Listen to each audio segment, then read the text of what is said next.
டெல்லி சட்டமன்ற தேர்தலில் மொத்தம் 70 சட்டமன்ற தொகுதிகளில் 46 தொகுதிகளில் பாஜக முன்னிலை பெற்றிருக்கிறது. 24 தொகுதிகளில் ஆம் ஆத்மி கட்சி முன்னிலை பெற்றிருக்கிறது. ஈரோடு கிழக்கு சட்டமன்ற இடைத்தேர்தலை பொறுத்த வரைக்கும் திமுக வேட்பாளர் திரு சந்திரகுமார் 43,488 வாக்குகள் பெற்று முன்னிலை பெற்றிருக்கிறார். நாம் தமிழர் கட்சியின் வேட்பாளர் திருமதி சீதாலட்சுமி 9,152 வாக்குகள் பெற்று இரண்டாம் இடத்தில் இருக்கிறார். இது குறித்தா நம்ம பேசிட்டு இருக்கோம். திரு ரகு, சிவப்பிரியன் சொல்றது ஒரு பெர்செப்ஷன் கேம்ல ஆம் ஆத்மி பின்னடைவை சந்தித்து விட்டார்கள். ஆளுநர் எதிர்ப்புங்கிறத ஒன்று மட்டுமே முன்னிலைப்படுத்தி அரசாங்கத்தை தொடர்ந்து அவங்க செயல்படாம அதுல கவனம் செலுத்தாம இன்னொன்று ஊழல்ல சிக்கிக் கொள்வதற்கு மாதிரியான ஒரு முகாந்திரத்தை அவங்களே ஏற்படுத்தி கொண்டு இந்த பெர்செப்ஷன் கேம்ல ஆம் ஆத்மி தோற்று தான் போயிருக்கிறாங்களா? சொன்னது சரி தப்பு ரெண்டுமே இருக்குது. அதாவது நீங்க ஏற்கனவே கன்ஸ்ட்ரைன்டு சிச்சுவேஷன்ல ஒர்க் பண்ணிட்டு இருக்காங்க. நிலம் உங்களுக்கு கிடையாது, சட்டம் உங்களுக்கு கிடையாது, பியூரோக்ரசி உங்களுக்கு கிடையாது, எல்லா பவரும் எல்ஜிக்கு தான் இருக்கு. அப்புறம் இல்ல மக்களால் தேர்ந்தெடுக்கப்பட்டவங்களுக்கு பவர் இருக்குன்னு சுப்ரீம் கோர்ட் சொன்னா இவங்க ஆர்டினன்ஸ் கொண்டு வராங்க. கைகளை கட்டப்பட்ட நிலைமையில தான் அவங்க வேலை பார்த்துட்டு இருக்கிறாங்க. ஒரு மாநிலத்துக்கான உரிமைகள் எதுவுமே அங்கே கிடையாது. ஸோ அவங்க ஏதாவது வெல்ஃபேர் பண்ணணும், வெல்ஃபேர் திட்டங்களை கொண்டு வரணும்னா அவங்களுக்கு ஒரு அட்டானமி வேணும். அதனால அதுக்கு போராடி தான் ஆகணும். அந்த போராட்டம் நியாயமானது. பட் இந்த பெர்செப்ஷன் சொல்றாருல்ல, அந்த போராட்டத்தில் இருந்திருந்தாங்கன்னா மக்களுக்கு புரிஞ்சிருக்கும். இவங்க எல்லாமும் செய்யணும்னு நினைக்கிறாங்க, எங்கேயோ இருந்தோ ஒரு அழுத்தம் வருது பாஜக தரப்புல இருந்து ஆளுநர் மூலமாக. திரு சிவப்பிரியன் சொல்ற பெர்செப்ஷன் மாட்டிக்கொண்டது வழக்குகள்ல. இல்ல அதுல தான் நான் வேறுபடுறேன். நீங்க எப்படியா இருந்தாலும் அவங்க மாட்ட வைப்பாங்க. அவங்க ஆம் ஆத்மி கட்சியை சேர்ந்த அந்த அந்த அவங்க மேடம் சொன்ன மாதிரி, அதாவது சஞ்சய் சிங் மேல என்ன ஒண்ணுமே கிடையாது குற்றச்சாட்டு. அவங்களோட முக்கியமான ஆட்கள் எல்லாம் தூக்குறோன்னு சொல்லிட்டு மணிஷ் சிசோடியா, சத்யேந்திர ஜெயின், சஞ்சய் சிங் எல்லாருமே உள்ள கொண்டு வந்து வச்சாங்க. அவங்க சொன்னது எக்ஸலண்ட் பாயிண்ட். அதாவது கர்நாடகாவில் ஆபரேஷன் லோட்டஸ் ஒர்க் அவுட் ஆனது, காலி பண்ணாங்க.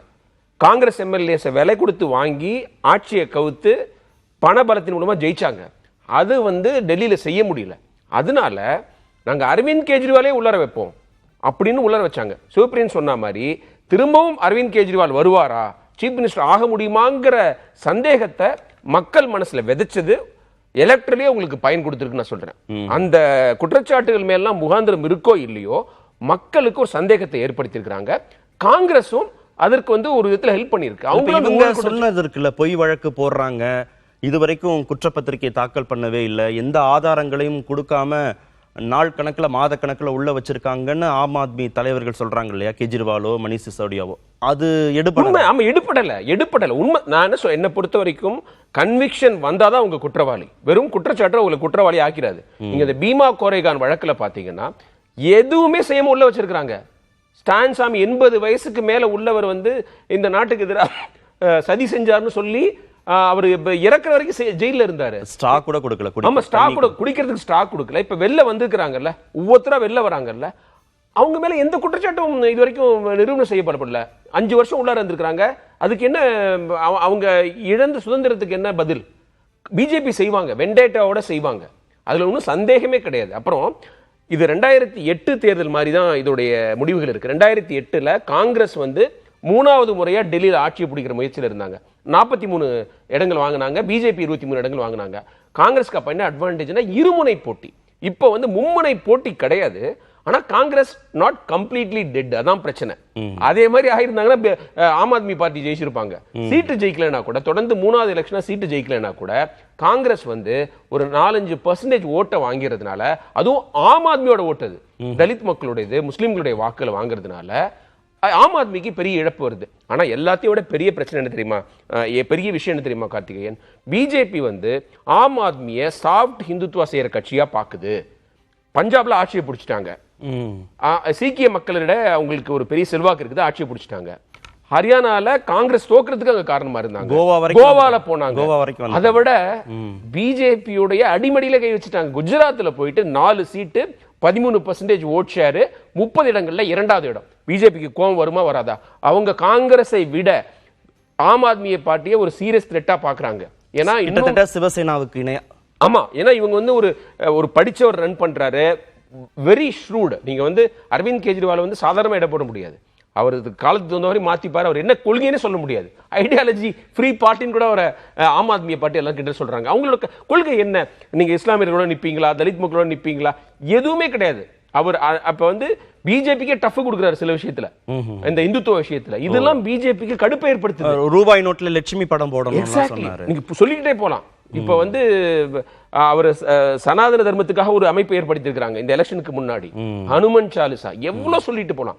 பிஜேபிக்கு என்ன கடுப்பு? மோகன் பகவத்துக்கு கடிதம் அனுப்புறது, இரிட்டேட் பண்றது, பிஜேபி இரிட்டேட் பண்றது. அப்புறம் மோடியோட எலெக்ஷன் இது எஜுகேஷன் குவாலிஃபிகேஷன் சர்டிபிகேட் கேட்கறது, காங்கிரஸை விட இன்னும் அக்ரெசிவா சில விஷயங்களை பேசுறது, இந்துத்துவாவை கையில் எடுக்கிறது. பிஜேபி தோற்கடிக்கணும்னா ஆயுதத்தை நானே கையில் எடுத்து சண்டை செய்வேன் அப்படின்னு சொன்னது பிஜேபிக்கு கோவம் வந்துருச்சு. அதனாலதான் இவ்வளோ கன்ஸ்டன்ஸ் இருக்கு. டெல்லியில வந்து ஆட்சி பிடிச்சா என்ன இருக்கு? பவர் ஒண்ணுமே இல்லை.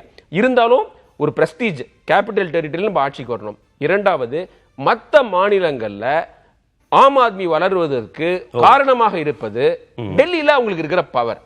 அதை நம்ம உடைக்கணும். இப்ப பஞ்சாப்ல கூட அவருக்கு எதிர்ப்பு குரல் வரலாம். பஞ்சாப்ல ஓவரா டாமினேட் பண்றாரு அப்படின்னு பேச்சு வரலாம். இப்போ பகவந்த் சிங் மானுக்கே பொசிஷன் வீக் ஆகலாம் பஞ்சாப் சீஃப் மினிஸ்டருக்கு. ஏன்னா டெல்லியில சீஃப் மினிஸ்டர் இருக்கும்போது அவருடைய பவரே தனி. சோ இதெல்லாம் கணக்கு பண்ணி தான் டெல்லி எலெக்ஷன் ரொம்ப சீரியஸ். ஆம் ஆத்மியை பலவீனப்படுத்துது பாஜக. ஆமா, ஏன்னா அவங்களுடைய ரூட் வந்து டெல்லி, அதை காலி பண்ணணும்னு சொல்லிட்டு பெர்செப்ஷன் ஏற்படுத்திருக்காங்க. நான் என்ன கேட்கிறேன், பிஜேபி ஆளும் மாநிலம் ஊழலே கிடையாதா? போன கர்நாடகா பிஜேபி ஆட்சி மாதிரி இந்தியாவிலே ஊழல் ஆட்சி கிடையாதுங்க. அவ்வளவு பிரச்சனை அது பிஜேபி காரங்களே சொல்லுவாங்க. இப்ப பாருங்க, நீங்க வந்து எடியூரப்பா பையனுக்கு எதிராக அவ்வளவு பிரச்சனை நடந்துட்டு இருக்கு. ஆட்சியில் இருக்கும்போது அதே மாதிரி பிரச்சனைகள் இருந்தது. அதனாலதான் எடியூரப்பா கீழே இறக்குனாங்க, பொம்மையை கொண்டு வந்தாங்க. எவ்வளவு பிரச்சனை இருந்தது. மகாராஷ்டிரா எடுத்துக்கங்க, 3 பேர் சேர்ந்திருந்தாங்க. 3 கட்சிகளுக்குமே அங்க ஊழல் பிரச்சனை இருந்தது. சிவசேனா, சிந்தே சேனாக்கு, என்சிபியே பிரைம் மினிஸ்டர் சொன்னாரு நேச்சுரலி கரப்ட் பார்ட்டின்னு சொன்னவங்களோட அவங்க கூட்டணியில் இருக்கிறாங்க. அவங்களுக்கு ஈடி கிடையாதா? அவங்க பிரதிநிதிகள் வரல. இன்னும் வந்த பிறகு நம்ம இணைஞ்ச பிறகு அந்த கேள்விகள்லாம் கேட்போம்.